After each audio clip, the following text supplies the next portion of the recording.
Laipur, who has traveled all the way from India to be with us tonight and share his thoughts and also uh, allow us to make connections with him and also be a keynote speaker for us. Just listening. No. Can I request Jayati Tanwar to accompany Justice Singh to the stage, please? Justice Singh has dedicated his career to upholding the principles of justice and fairness, making significant contributions to the legal landscape in India. His insightful judgment and commitment to social justice have earned him respect and admiration from all corners of society. I will request our Maharana women to come on the stage and honor Justice Singh before we request for his keynote speech. Babu Gulwant Singh ji and Mrs. Rekha Singh ji, thank you for coming on the stage and honoring Justice Vivek Singh ji.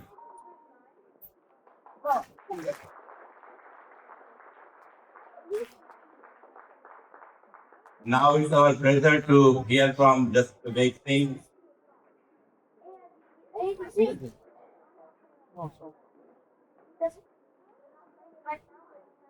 Right now, I am here at Madras High Court in Chennai. So, I would like to say, माले वनकम, नमस्कार को माले वनकम हम कहते हैं।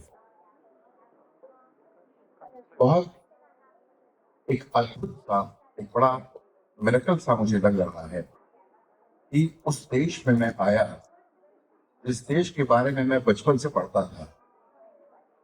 पहली बार मैं US में आया और ऐसे कॉज के लिए आया।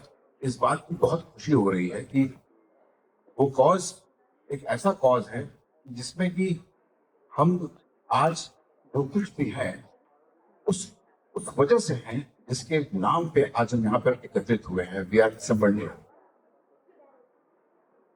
मैं समझता हूँ कि इट इज बियॉन्ड इमेजिनेशन। मैं हिंदी के दोनों का प्रयोग कर रहा हूँ, आप तो इंडियन से हैं। To say something about a soul, like even I can't take his name. मेरी हैसियत नहीं कि मैं उनका नाम ले पाऊं। किताब में पढ़ना, फिल्मों में देखना डिफरेंट थी, मगर मैं अपनी हैसियत नहीं समझ रहा हूं कि ऐसे व्यक्तित्व का जो कि ईश्वर है, he was God, उसका नाम लो। मैं यहाँ पर उस वंशज की आई हुई माननीय पद्मजा जी का हृदय से स्वागत करता हूँ। मुझे बहुत अपार खुशी हो रही है कि उस ब्लड को मैं आज अपनी आंखों से देख रहा हूँ। मेरी मुलाकात पहली बार हुई है और बहुत अपार खुशी हो रही है। सत्येंद्र जी का, रंभा जी का आभार व्यक्त करता हूँ कि इन लोगों ने मुझे मौका दिया कि मैं यहाँ पे आऊँ। इनसे मेरी मुलाकात पहली हुई थी और इन दोनों ने हमें यहाँ पर आने का इन्विटेशन दिया। मद्रास में, त्रिची में आए हुए हैं। बहुत बहुत खुशी हुई थी उस वक्त, कभी उन्होंने मुझसे कहा कि ये ऐसा मौका है कि आप आइए। महाराणा प्रताप जी का फिर मैं कह रहा हूँ कि नाम देने में मुझे लग रहा है कि मेरी हैसियत नहीं कि मैं उनका नाम ले सकूँ। ये आज के कंटेक्स्ट में किसी भी ऐसे ग्रेट इंसान का नाम आप नहीं ले सकते हैं, क्योंकि आप उस लेवल पे है ही, सोच ही नहीं सकते हैं जो वो थे। हमारी सोच वहां तक नहीं है जहां पर वो थे। लेकिन नाम इसलिए ले रहा हूं कि उस नाम से आप परिचित हैं, उस नाम की वजह से आप यहाँ पर एकत्रित हुए हैं। महाराणा प्रताप जी से आपने ये सुना होगा कि उन्होंने ये युद्ध किया, हल्दी घाटी का युद्ध किया, बट वो एक हिस्ट्री है। It is just a history. Haldi Ghati का युद्ध एक हिस्ट्री है और उसमें आपको मिलता क्या है? उस चीज से बहुत सारी चीजें मिलती हैं। करेज, साहस, आपको साहस मिलता है कि एडवर्स सर्कमस्टेंसेस में जब आपके खिलाफ विषम परिस्थितियां हो तो आपका जो साहस है वो साहस आपको कैसे निजात दिलाएगा, कैसे आपको आगे बढ़ाएगा। लीडरशिप क्वालिटी, छोटी सी छोटी सी सेना और इतने माइटी एम्पायर से 1540 में पैदा हुए थे महाराणा प्रताप जी। 1576 में 36 साल की उम्र, 36 ईयर्स की एज में बैटल ऑफ हल्दी घाटी हुआ था 1576। अकबर बादशाह थे उस वक्त, अकबर की डेथ 1605 में हुई थी। सोचिए कि आप इतने माइटी एम्पायर से, उस लीनियज में मुगल बादशाहों के जो सबसे पावरफुल बादशाह था वो अकबर था, इसीलिए अकबर द ग्रेट कहा गया, और बाकी शाहजहां औरंगजेब और किसी को ग्रेट नहीं कहा गया। उस ग्रेट पावर से लड़ने का साहस रखना, अगर वो चाहते तो वो उनके पास जाकर वो ही नवरत्न हो जाते। बट जो वेलर था, तो उनका जज्बा था, जो स्ट्रेंथ था, अगर हल्का सा भी हम लोग अपने आज के इस परिवेश में, आज के इस कंटेक्स्ट में हम लोग हल्का सा भी अगर उनको फॉलो कर ले, थोड़ा सा फॉलो कर ले, हम लोग का जीवन बहुत सुखमय हो जाएगा, बहुत सुखमय हो जाएगा। मैं ये नहीं कह रहा हूँ, मैं ये नहीं कह रहा हूँ कि आप उनको पूरा फॉलो कर पाएंगे। पूरा फॉलो करने का कोई सवाल ही नहीं होता है, तो फॉलो आप कर ही नहीं पाएंगे, क्योंकि अगर आप उसको फॉलो करेंगे तब आपका डिटैचमेंट हो जाएगा, आपका डिटैचमेंट हो जाएगा, आपका अटैचमेंट खत्म हो जाएगा, आपका फिर मर्सिडीज और BMW और ऑडी में जो आप घूमते हैं वो सब चीजें खत्म हो जाएगी, फिर आप सब संन्यास ले लेंगे, तो पूरा तो फॉलो कर ही नहीं पाएंगे। थोड़ा सा फॉलो कर ले। आज के इस पारिवारिक जीवन में आप लोगों की फैमिलीज हैं, तो आपका जीवन बहुत सुखमय हो जाएगा। बहुत ज्यादा उनके बारे में कहना तो बड़ा वो होगा कि क्या क्या बताया जाए, लेकिन आप इस बात पे बस अडिग रहिए कि उनसे एक चीज तो आप ले ही लीजिए, courage. Courage to face situations in adverse circumstances. विषम परिस्थितियों में अपने को संभाल कर आगे बढ़ाना।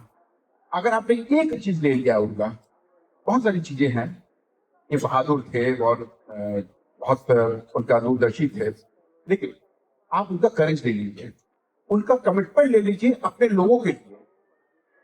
किसी भी कीमत पर अपने राज्य के लोगों के लिए उनका जो कमिटमेंट था, वो कमिटमेंट ये था कि मुझे किसी भी तरह से इनकी रक्षा करनी है और इनके सम्मान की रक्षा करनी है। इनके शरीर की, इनके जीवन की रक्षा नहीं करनी है, इनके सम्मान की रक्षा करनी है।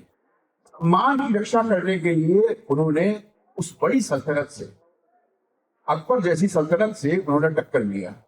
इतना बड़ा मिल रहा होगा, जरा कल्पना करिए, और इतिहास उठा के आप देख लीजिए, शुरू से आप देखेंगे तो इस तरह के व्यक्तित्व के आपको गिनती के 2-4 लोग मिलेंगे। ऐसा व्यक्तित्व नहीं मिलता है, सदियों में पैदा होता है।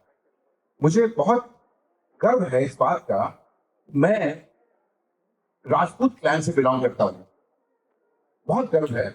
और मैं उस रेस को, उस आभा को जो मुझे आपसे मिली हुई है, आप ही से मिली हुई है, उस आभा को मैं चल गमन करता हूँ और प्रणाम करता हूँ। और मेरी कोशिश है कि मैं इस आप को चाहे अमेरिका में आकर के, चाहे इंडिया में, मैं हमेशा जगाए रखूँ। मेरी पूरी कोशिश है कि मैं इस आप को जगाए रखूँ। और हमारा जो इतिहास पे हम लोग बहुत ज्यादा तो कंट्रीब्यूट नहीं कर पाएंगे, क्योंकि हम लोग अब मैकेनिकल वर्ल्ड में रह रहे हैं, जहाँ पर कि हम लोग मशीनी जिंदगी जी रहे हैं। लेकिन कुछ चीजों को हम लोग अपने अंदर आत्मसात करते रहेंगे तो हम लोग का जीवन बहुत सुखमय होता है। लव ऑल सर्व ऑल, आप एक हमेशा बात याद रखिए, सबकी सेवा आप करते रहिए, सबसे प्यार करते रहिए, ये सबसे बड़ी आपकी साधना होगी। Help ever hurt never, help करते रहिए, किसी को हर्ट मत करिए। ये सब छोटी छोटी चीजें अगर आप अपने जीवन में फॉलो करते रहेंगे तो आपका जीवन बहुत सुखमय रहेगा। अपने से हट के दुनिया का सोचिए। If you will give happiness, आप खुशी देंगे, यू विल गेट हैप्पीनेस। जैसे आप खुशी दें, खुशी पाएंगे। अपनी खुशी की कोशिश मत करिए कि मुझे ये मिल जाए, मुझे ये खाना मिल जाए, मुझे कपड़ा मिल जाए, मुझे सोना चांदी मिल जाए। आप दूसरे को खुश करिए। जितना आप दूसरे को खुश करेंगे, हमेशा याद रखिएगा, आप उससे ज्यादा खुश हो जाएंगे। हमेशा कोशिश करिए कि दूसरे को खुश करिए। बहुत सारी बातें ऐसी हैं जिनको अगर बोलने में लगता है कि, जैसे कहावत एक है कि, इंग्लिश की एक फ्रेज है, मुझे बचपन का याद आ रहा है, some are born great, some are born great, some acquire greatness, and in some greatness is thrust upon। तो महाराणा प्रताप जी तो ऐसे व्यक्तित्व थे कि वो बॉर्न ग्रेट थे। आप बॉर्न ग्रेट अगर नहीं है तो आप एक्वायर कर सकते हैं, अपने कर्म से ग्रेटनेस एक्वायर कर सकते हैं। और अगर आपका बहुत भाग्यवान आदमी है तो आप कुछ भी नहीं है, और वन फाइन मॉर्निंग आपको बड़ी सी कुर्सी दे दी जाएगी, तो greatness has been thrust upon you. आपको कोई नहीं जानता, आपका कोई कंट्रीब्यूशन नहीं रहा समाज में, फिर भी आप कोई बड़ा पद पा जाइए, तो that means greatness has been thrust upon you. तो बॉर्न ग्रेट तो हम नहीं है, पर हम कोशिश करेंगे कि हम ग्रेटनेस को एक्वायर करें। एक्वायर कैसे करेंगे? अपने कार्य से एक्वायर करेंगे, अपने कर्म से एक्वायर करेंगे। पूरी कोशिश करिए कि आज आप यूएस में हैं, तो यूएस में एक माइनॉरिटी के फॉर्म में आप इंडिया के लोग हैं, आप लोग आपस में इतने यूनाइटेड रहिए कि छोटा सा फंक्शन भी हो तो एक दूसरे में आप कन्वे करिए कि नहीं ये फंक्शन है, आपको आना है। आपस में खूब भाईचारे के साथ में रहिए, और एक दिन आएगा कि आप यूएस के कांग्रेस में रहेंगे, आप सेनेटर रहेंगे। हो सकता है कि इंडिया का आदमी एक दिन प्रेसिडेंट ऑफ अमेरिका बन जाए। तो ये कोई भी चीज असंभव नहीं, सब कुछ संभव है। मैं आज बहुत हृदय से आभार व्यक्त करता हूँ सत्येंद्र जी का कि इन्होंने मुझे ऐसा मौका दिया बोलने का। बहुत आभार व्यक्त कर रहा हूँ। शायद अमेरिका की धरती में मुझे ये मौका कभी मिलता ही ना, क्योंकि मैं तो जज से रिटायर हो जाता, फिर अपनी जगह पर चला जाता। लेकिन इन्होंने मौका दिया। पद्मजा जी को देख करके मुझे लगा कि मैं आज महाराणा प्रताप जी को देख रहा हूँ। बड़ा गर्व हो रहा है, बहुत खुशी हो रही है, बहुत खुशी हो रही है। और मैं जितना भी मेरा कंट्रीब्यूशन हो पाएगा, कभी भी वो मुझे अगर मौका देंगी, कुछ भी कहेगी इस संस्था से संबंधित, महाराणा प्रताप जी से संबंधित, तो मैं हमेशा आपके किसी भी कॉल पे आपके पास रहूंगा। और मैं हमेशा कोशिश करूंगा कि आपके साथ चलकर इस अलग को और आगे चलाता रहूं। और मैं फिर से कहूंगा आपसे कि अगर आप मुझे जितनी बार बुलाएंगे यूएस में, उतनी बार मैं यूएस आऊंगा। मुझे मेरा वादा है कि आप मुझे जितना बुलाएंगे, आज आपने मुझे वॉशिंगटन बुलाया है, टेक्सास में बुलाइए, बॉस्टन में बुलाइए, मैं वहां पहुंचूंगा, हमेशा आऊंगा और हमेशा आप लोगों के साथ ऐसे ही रहना चाहूंगा। बहुत बहुत धन्यवाद सत्येंद्र जी आपका, रंभा जी आपका, फिर से बहुत बहुत धन्यवाद करता हूँ। सारे लोग जहाँ पे बैठे हुए हैं, सबको बहुत बहुत मेरी गुड विशेष, मेरी ब्लेसिंग्स, मेरा आशीर्वाद। जो मुझसे छोटे हैं, जो मुझसे बड़े हैं, उनको मैं शत नमन, शत प्रणाम करता हूँ। बहुत खुशी है, बहुत खुशी है, इतनी खुशी है कि मेरे रूप तेरा ऐसा दर्पण मेरा समाज जैसे गाना है, खुशी मुझे मिली। तो मैं एक लाइन महाराणा प्रताप जी के लिए कहूंगा, एक हिंदी का गाना है, मैं जरूर गाना चाहूंगा। एक गाना है राज कपूर की मूवी का था, तो वो गाना मुझे गाने की इच्छा हो गई महाराणा प्रताप जी के उसमें शायद हिंदी का मूवी का था। रहे न रहे हम महका करेंगे, बनने कली बनके सबा बागे वफा में, रहे न रहे हम। धन्यवाद।